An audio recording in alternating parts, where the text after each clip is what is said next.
What is up, everybody? It is Alex from Heavy New York, calling from the quarantine zone again, and this time we return. We got part 2 with Art of Shock. Great to talk to you again, man.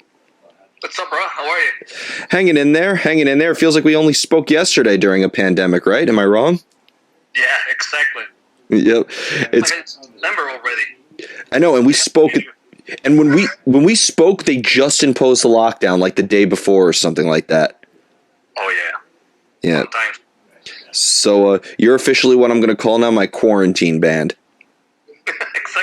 We are, dude. It's really funny how our first album was supposed to drop exactly that week, right? And the first tour for the first album was supposed to start that week. And life had other plans. Yeah. Yeah, it's crazy. But we do got some great new stuff from Artofshock to hold us over. We got No Presents for Christmas, which is so awesome to have. Like, a lot of artists have been, creating Christmas music to sort of get that holiday spirit going, right? Yeah, well, I mean, I'm thinking we need the cover of the King Diamond cover because there's only like 2 rock and roll songs, holiday songs that are good. But can you think about many? It's King Diamond and AC/DC, I think.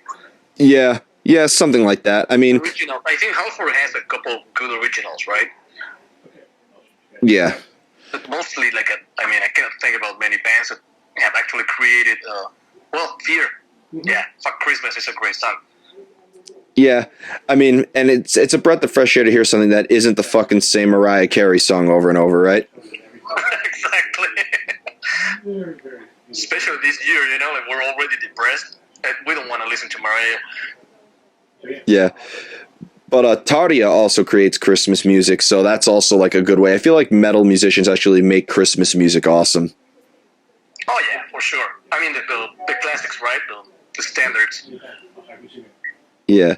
Now, being that, we've all been locked down through the course of this pandemic, could we maybe be getting some new music from Artofshock anytime soon, or have you been like working on some new stuff or been, exploring some creativity during this time?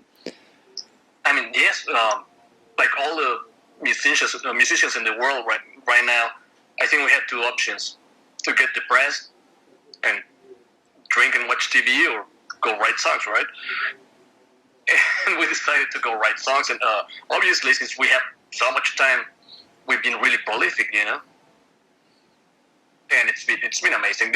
Probably a new album, probably next year. Maybe, because we still have to promote this one, right? Because we didn't get to promote it. But hopefully, we'll have some new material next year. Yeah, which it's when touring does return again, you'll have to be promoting like two albums, maybe even 2 albums and an EP at this point. Exactly right. Which makes it it's kind of cool because your set list gets more interesting. Yeah, every band will have permission to play their albums in full for even if they're the opening band. For the first time, right? Yeah. Everybody played their whole album because nobody got to try it live. Yeah. Do you so with the new stuff you're working on right now, is it going to be almost kind of like a continuation of Dark Angelas, or do you think it's going to be like are you kind of like exploring something new during this time? I mean, we're exploring new stuff, and that's by mistake. We didn't set out to do that. I was thinking I don't want to go too far right now, since I feel bad nobody got to hear this album. Basically, we didn't get to promote it, and I was like, I want to stay in that vein, in that texture, right? But no, what's happening is actually pretty different. It still sounds like the band, right? But it's different and heavy and cool, I think. Do you think that these times that we're currently living in influence the album in a way as well? Because I always thought that Dark Angelas really was and this could have just been my vibe from it. I thought it had kind of like a good apocalyptic vibe behind it. So did maybe the times that we're in maybe influence what you're working on now? Well, definitely.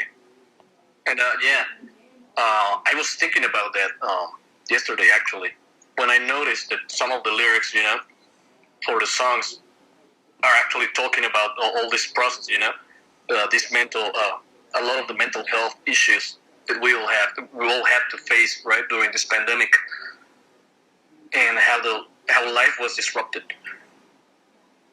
So yeah, obviously, I mean, comes out one way or another, right? For any artist, I guess everybody's gonna write about it.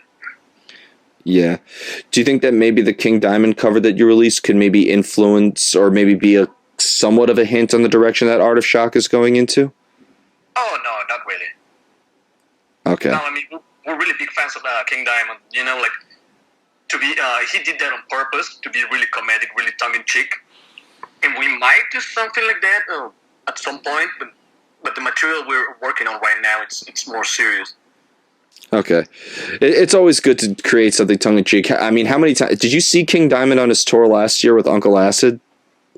No, but I saw him at the last Mayhem Fest. That's the last time I saw him. Oh, how was that? I never got to go to Mayhem Fest, but I heard that was a pretty epic show. I heard he stole the whole festival that day. Oh, amazing.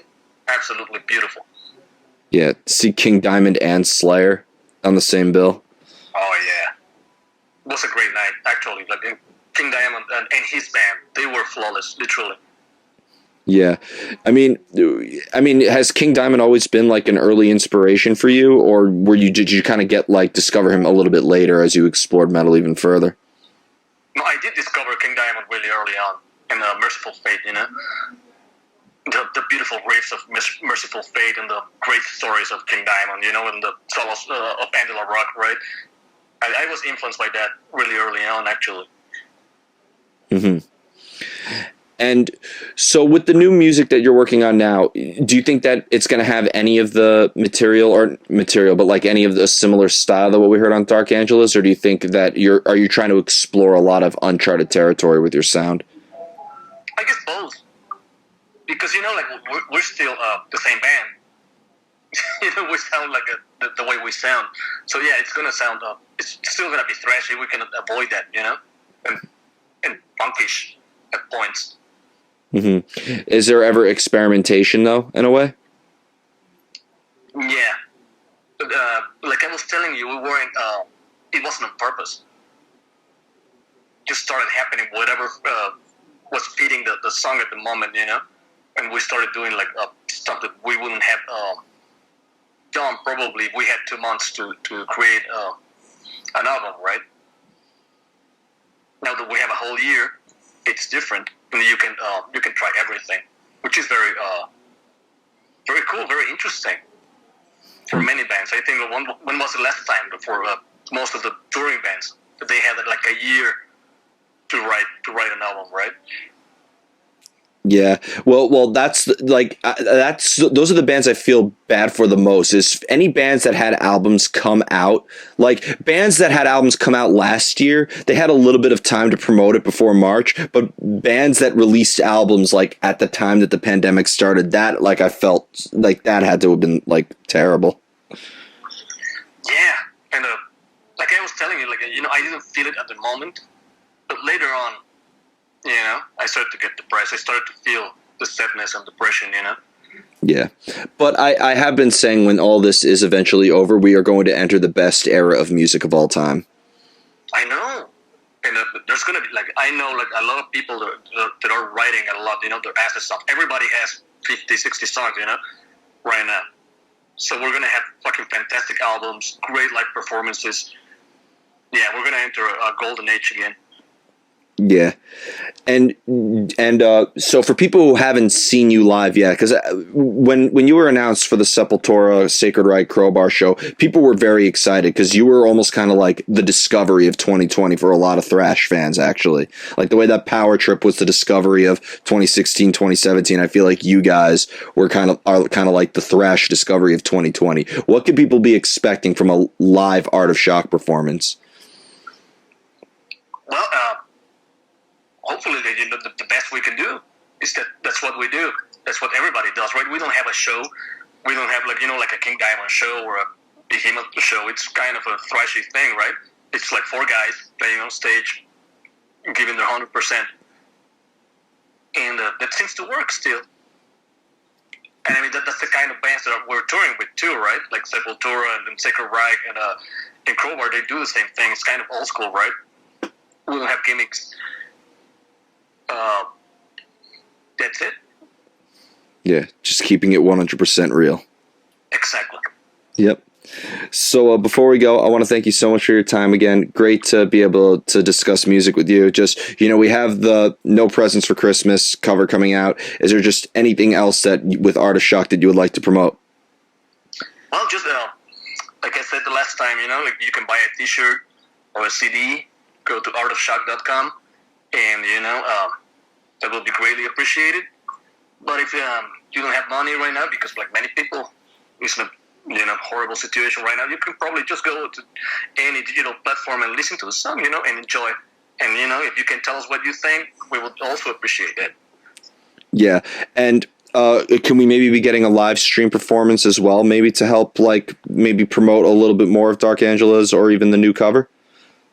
Yeah, for sure. That's gonna happen. We're working on something. Oh, can't say too much yet. Yeah. Okay, but thank you so much, Art. Everybody, we returned part 2, Art of Shock. Be sure to check out Dark Angela's and be sure to check out their cover of King Diamond, No Presents for Christmas. This is Alex from Heavy New York, and we will see you next time.